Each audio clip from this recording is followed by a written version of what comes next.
Hi, this is Dawn at Dawn's Astrological Vision. Welcome back, Scorpio Sun Sign and Scorpio Rising. Stand by for your September 2015 general forecast. Scorpio, we're going to start out looking at your co-ruler Mars and ruler Pluto to see what is happening in September for you. Your co-ruler Mars is in your 10th house, the sign of Leo, until September 25th. On the 1st, Mars in Leo meets up with Venus in Leo for the second of the 3 conjunctions made this year. Venus retrograde throws a little monkey wrench in this one due to the retrograde motion, but Venus will move direct on the 5th. One thing to remember with Mars in your 10th house is if you never compromise on ideals and moral integrity, success will be attained. Mars transiting the 10th house brings about aggressiveness towards goals, ambitious undertakings, the need to take command, having a forceful warrior attitude, and energetic, strong speech. Mars in Leo trines Uranus in Aries on the 8th. This will affect your 10th house and 6th house. This aspect brings about the inclination for being at the right place at the right time, moving with the right direction, intense energy, and extremely successful efforts. Over the next couple of days, this fortunate aspect can favorably affect your 10th house of career, reputation, or professional status, business, fame, and honors, and your 6th house of job or employment, how you express yourself through your work and your organizational abilities. Pluto, your ruler, is in Capricorn and will remain until 2023. Your ruler, Pluto, goes direct on the 25th in your 3rd house. You have been and continue to be compulsively thorough in all matters of communications. You want to be and will be absolutely sure that ideas are being clearly transmitted. This can manifest as a rather irritable way of speaking with others, or it can be transformed into a creative ability to get to the depths of human interaction. You will notice your ability to be naturally talented in all forms of research. On the 5th, Pluto and the Sun trine, and this is the second trine of the year. Your desire to live life to the fullest helps you to learn easily and to make any changes necessary to achieve your ends, which are likely to bring advancement both to you and those around you. Over the next couple of days, your magnetism helps to attract the people and circumstances that you need to succeed, building your self-confidence and ensuring that you will make a personal mark on everything you touch or do.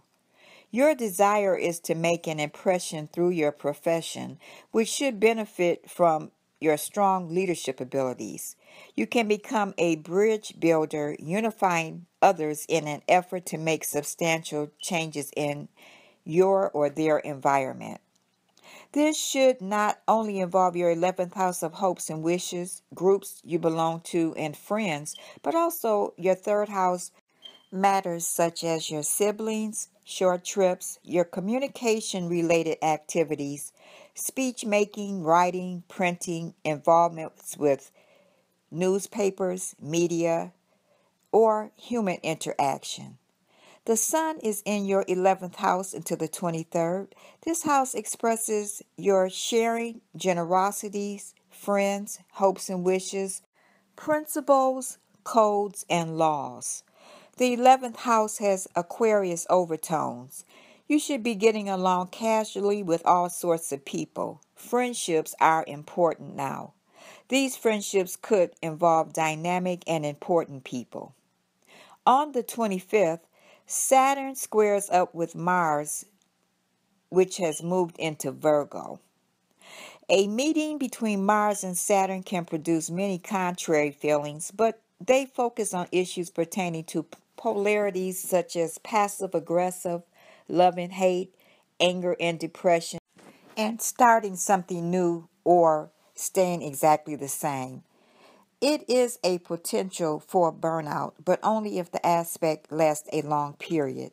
This should last only a couple of days. From the 25th to the end of the month, be aware of feeling bitter, resentful, or hostile if suffering any type of injustice. Watch cutting off your nose to spite your face. And constructive use of this transit is it could be time to put in hard work and extra hours. Attack obstacles in your environment for ambitious advancement.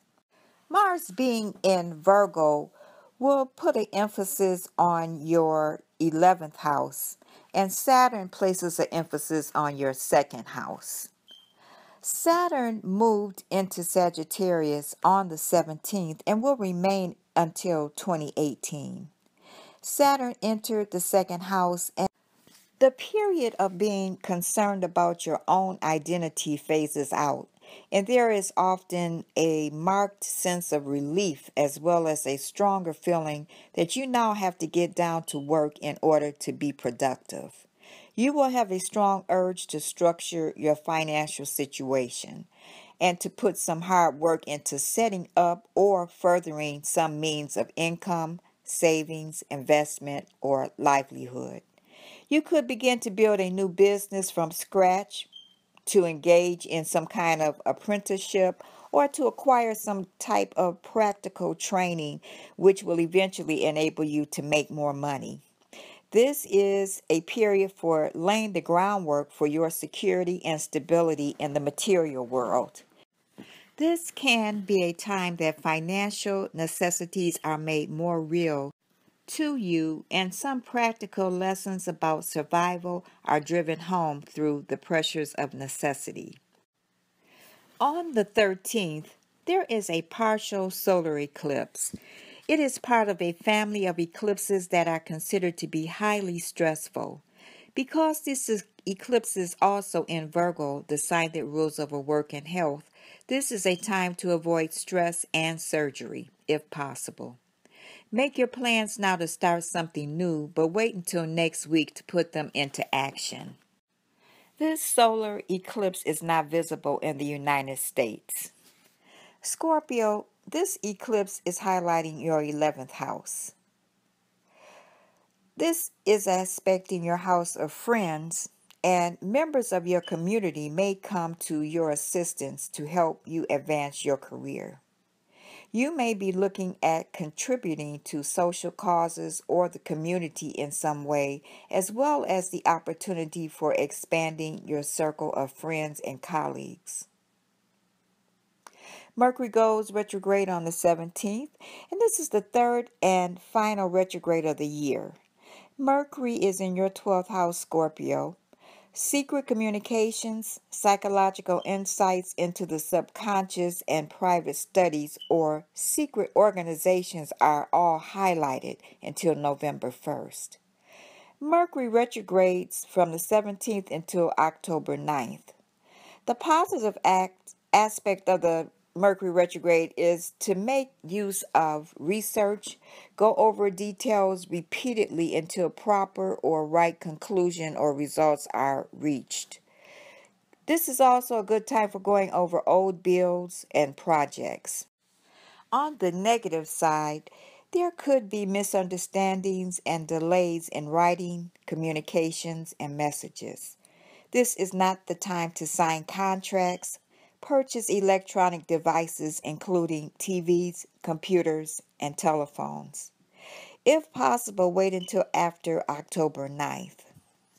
The full moon is in the sign of Aries on the 27th. It is a larger-than-life supermoon as well as a total lunar eclipse.